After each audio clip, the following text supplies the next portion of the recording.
आज हम chapter 4 animal kingdom में फाइलम सीलेंट्रेटा के बारे में पढ़ेंगे, ठीक, जिसको निडेरिया कहते हैं। निडेरिया के नाम से जानते हैं। तो निडेरिया में यहाँ पर सी साइलेंट है, इसके लिए कहते हैं। देखिए, जो निडेरिया संघ के जंतु हैं, इनमें कौन कौन से सामान्य लक्षण पाए जाते हैं, कौन कौन से जो जनरल फीचर्स होते हैं, कैरेक्टर्स होते हैं, उनका अध्ययन करेंगे। तो सबसे पहला जो कैरेक्टर है, हम इसका आवास देखते हैं, कहाँ ये पाए जाते हैं। तो आवास में अधिकांश सदस्य समुद्री जल में पाए जाते हैं। अधिकांश जो है इसके समुद्री जल में पाए जाते हैं, लेकिन कुछ ऐसे भी होते हैं जो आलवणीय जल में भी पाए जाते हैं, जैसे हाइड्रा आलवणीय जल में पाया जाता है, जबकि समुद्री में जेलीफिश है, आपका ऑरेलिया ओबेलिया कह सकते हैं, सी एनीमोन है, ये जो है अधिकांश समुद्री जल में पाए जाने वाले होते हैं। तो ये एक तो मुक्त तैरने वाले होते हैं, जल के ऊपर तैरते रहते हैं, जैसे जेलीफिश है आपका, ऑरेलिया ओबेलिया क्या कहते हैं, जेलीफिश है आपका और ऑरेलिया वगैरह है यहाँ पर ये। लेकिन कुछ ऐसे भी होते हैं जो स्थावर होते हैं, चिपके हुए पाए जाते हैं, ठीक, ओबेलिया। आगे बताएं, इनका जो शरीर है वो अरीय सममित होता है। अरीय सममित का मतलब है कि एक से अधिक जगह से इनको दो बराबर भागों में बांटा जा सकता है, ठीक। यहाँ पर क्या करते हैं, केंद्रीय जो अक्ष है उसका एक से अधिक स्थान से इसे दो बराबर भागों में बांट सकते हैं। यहाँ पर आपको बता दें, इसको जो निडेरिया नाम है ये क्यों दिया गया है।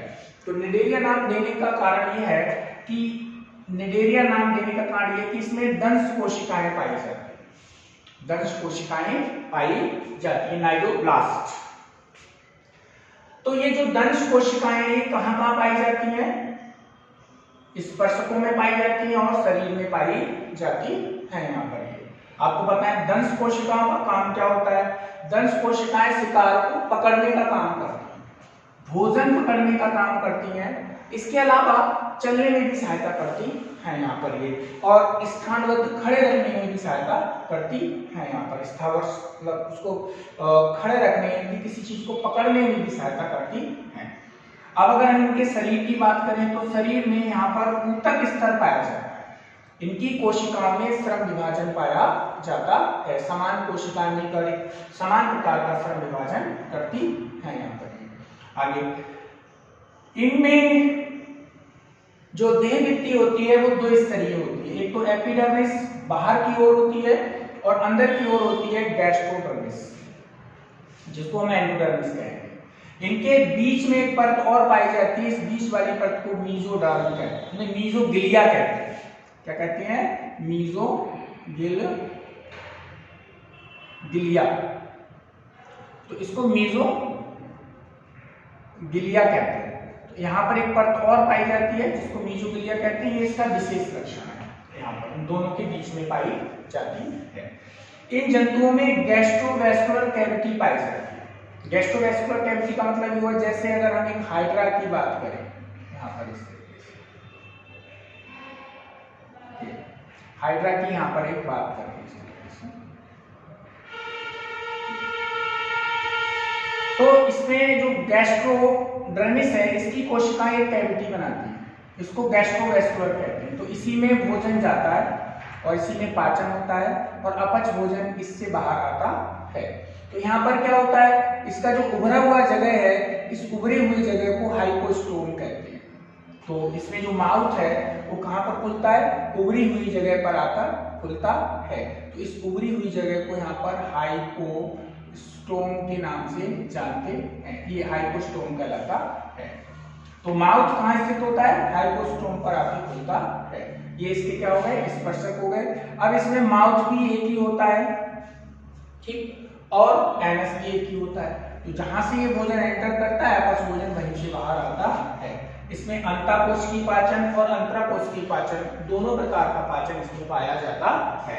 आगे बता दें, जो निडेरिया संघ के जंतु हैं इनके कुछ सदस्यों में कैल्शियम कार्बोनेट का बना कंकाल पाया जाता है। कुछ सदस्यों में कैल्शियम कार्बोनेट का बना हुआ कंकाल पाया जाता है।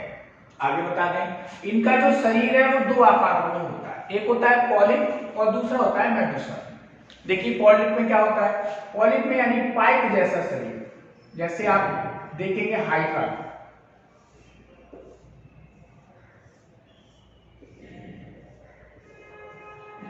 तो इसको यहां पर क्या कहेंगे, पॉलिप, पॉलिप कहेंगे, इसके पाइप जैसा हो गया पॉलिप। दूसरा होता है मेडुसा, मेडुसा का मतलब होगा छतरी के आकार का शरीर, इस तरीके से।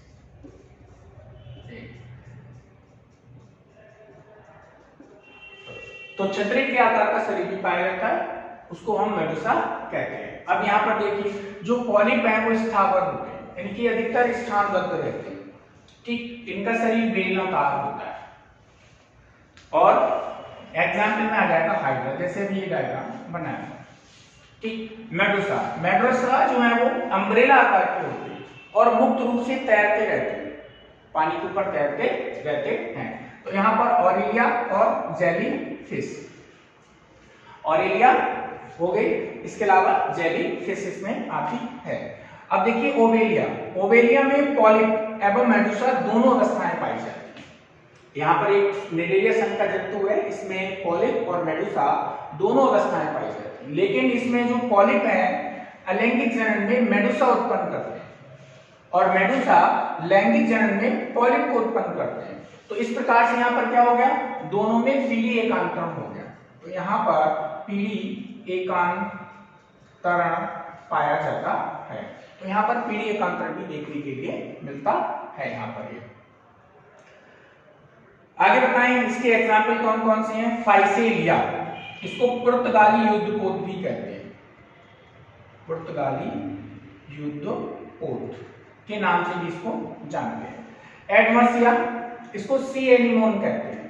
तो सी एनिमोन में क्या होता है, इस तरीके की संरचना होती है, ऐसे यहाँ पर ये स्पर्शक निकले हुए होते हैं इस तरीके से, इसको सी एनिमोन कहते हैं। इस तरीके की स्ट्रक्चर होती है यहाँ पर सी एनिमोन। पेनिटुला, समुद्री पिच कहते हैं। ऑरेलिया, मैंडिलिना, जिसको ब्रेन कोरल कहते हैं, फंजिया आदि इसके एग्जाम्पल।